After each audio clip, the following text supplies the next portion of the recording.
Hi, yeah, Tony, I think I may have picked up your phone by accident. How do I know it's yours?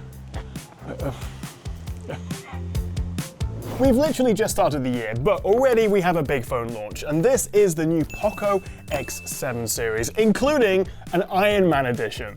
Now, traditionally, POCO's packaging have been pretty simplistic. We've got the black box with the yellow text, very nice, X7, X7 Pro, but then just look at this bad boy, the Iron Man edition of the X7 Pro. I can't wait to show you this, but before we get these unboxed and I give you a bit of a walkthrough, let me just pop the prices of each one at the top there. These are shaping up to be incredible value for money. All right, so let's pop those to one side and let's crack open this bad boy, the X7. This is the most affordable of the three.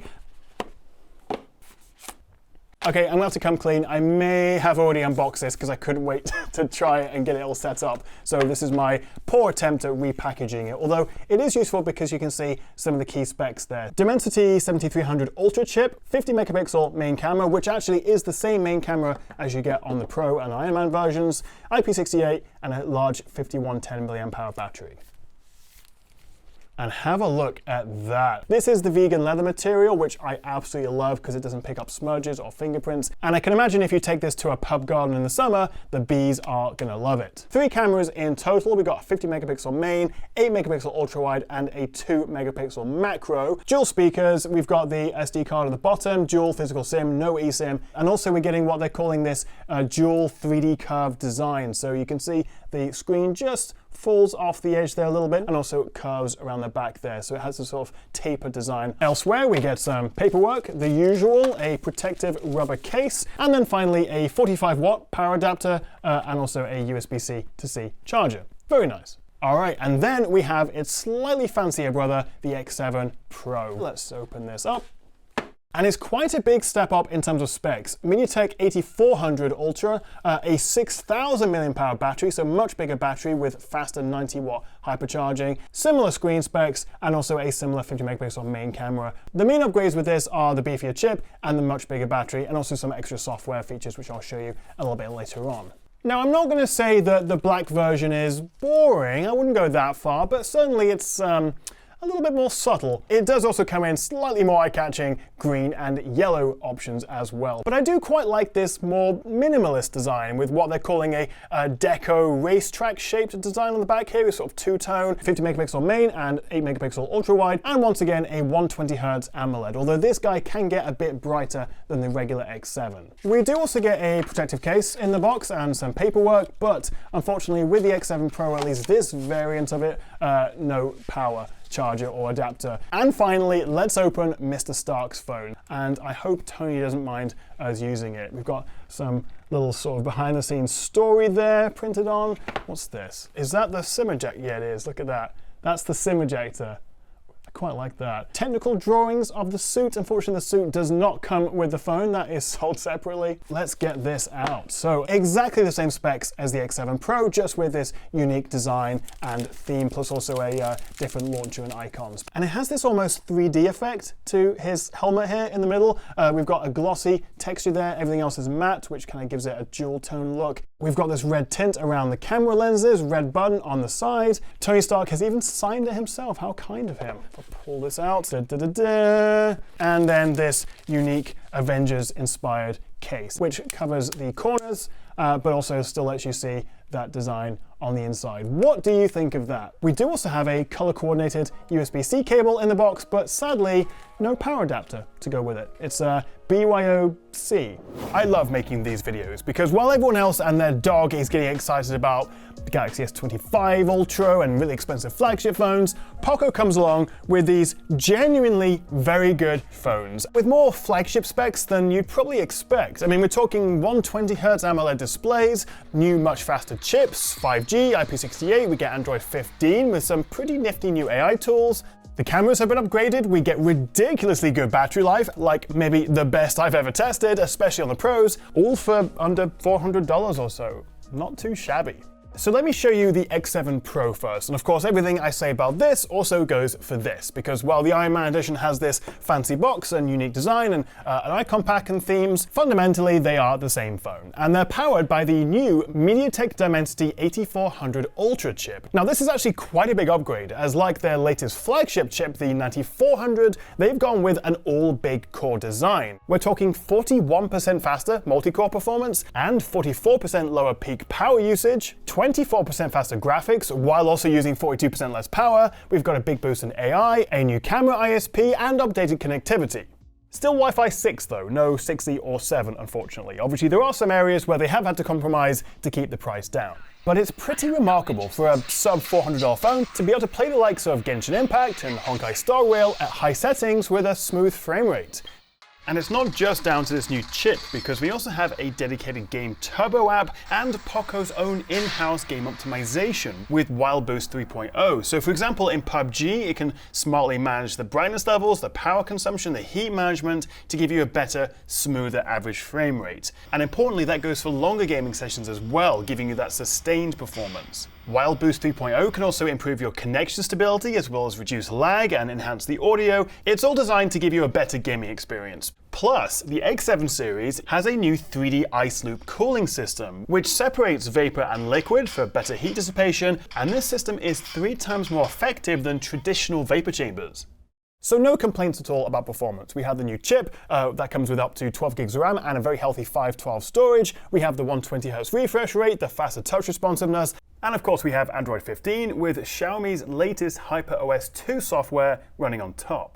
POCO is obviously a sub-brand of Xiaomi, so if you use a Xiaomi phone, then this software will be quite familiar to you, but it is sort of unique in its own way for a POCO phone. My only criticism is that we have a ton of bloatware, pre-installed apps, but all that can either be hidden or uninstalled. Most importantly, it's fast and easy to use. Now, before we talk about the cameras, and I'm actually recording this on the Iron Man edition of the X7 Pro, but we have to talk about the battery life because it is insane. In the Pro editions, we have a 6,000 mAh battery, around 5110 in the regular X7. And just to give you some context, I've been using this phone for 25 hours now. You can see, actually no, 28 hours of active time, and it's still got 8 hours remaining on the battery, and we're at 25%. This is easily a 2-day phone. For the battery life alone, this is 100% worth considering. It also supports 90-watt hypercharging, although sadly we don't get the charger in the box, you have to bring your own one. So assuming it's compatible, maybe you go for one of Xiaomi's own 90-watt or faster chargers, then you can top this up from 0 to 100 in 42 minutes. The only downside, except for not having the charger in the box, is that this does not support wireless charging. Cheese! So we're getting a dual lens camera system here. We've got a 50 megapixel main camera and an 8 megapixel ultra wide. You may have spotted, or also because I mentioned it earlier, that the regular X7 has a third camera, and that is a 2 megapixel macro. Otherwise, it's pretty much the same camera system on both phones. Now you may be thinking, hang on Tom, didn't the X6 Pro from last year have a 64 megapixel camera? Well, you'd be right. This technically has gone down in resolution, down to 50 megapixels, but we have a new sensor, the Sony IMX882, same size, 1/2-inch sensor, but we have a much wider aperture, f1.5 versus f1.7 previously, and bigger pixels. We've gone from 0.7 to 0.8 micrometers or microns pixel size. So essentially this can capture a lot more light, giving us better overall photos, and of course we have the improved ISP on the chip. Going between the 0.6x ultra-wide to the 1x main and then bumping up to the 2x zoom, which uses an in-sensor zoom, so a crop of that 50 megapixels, because we don't have a dedicated telephoto here. They've also added Ultra Snap for a burst fire of photos, which is handy for capturing fast-moving subjects. I've managed to escape the miserable winter weather in the UK for a few days. I'm actually here in Las Vegas at CES 2025. And obviously the lighting is quite a bit nicer for filming. I'm recording this on the rear cameras of the X7 Pro at 4K. I also bumped into the real Spider-Man. I couldn't believe it, and he was very impressed that I had an Avengers phone. But $20 later, it did give me the chance to test out the portrait camera, which you can shoot in both 26mm and 35mm. You've got dual focal length options. And then up front, we have a 20 megapixel selfie, which does a decent enough job. And this is being recorded with the selfie camera. My only issue is that it tops out at 1080p 30. There isn't even a 60 FPS option, let alone 4K. So of course there's still room for improvement. Look, I'm in Paris. Well, not the original Paris, obviously. This is actually Las Vegas. I wanted to show you the dual video mode because it's capturing the front selfie camera and the rear camera at the same time. So I can, I don't know, react to things. You can look at my face while I show you stuff. And you can also obviously switch the camera so it can be sort of picture in picture. You can have it side by side. You can take photos at the same time. It is limited to 1080p, but it's a nifty little option there. POCO have also introduced some nifty AI tools, including AI Eraser, which very much does what it says on the tin, and you can take things out of the photo, including people. You can also use Gen AI to expand your image, which actually works better than I expected. They've also added AI note summarization and transcription. There are quite a few new features to play with. And finally, POCO say you can expect 3 years of full major OS updates for these phones, with additional years of security.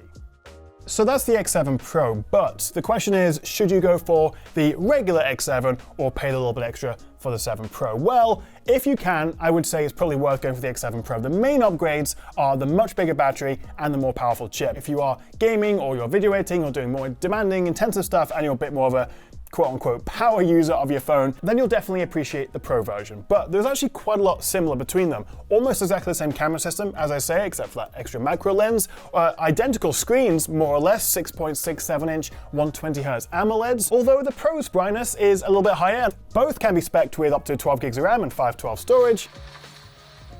Both are 5G and have IP68 water resistance. They do offer something a little bit different in terms of design. We've got a flat screen with the X7 Pro and this curved screen on the regular X7, which also goes for the back of the phone as well. And as for the Iron Man edition, well, it does cost, I think, around $50 more than the X7 Pro. And you get this collector's box, you get the themes, the icons, this sort of unique design on the back. And while this will not be everyone's cup of tea, it's a bit of fun. I think they've done quite a nice job with this, and it's not that much more expensive.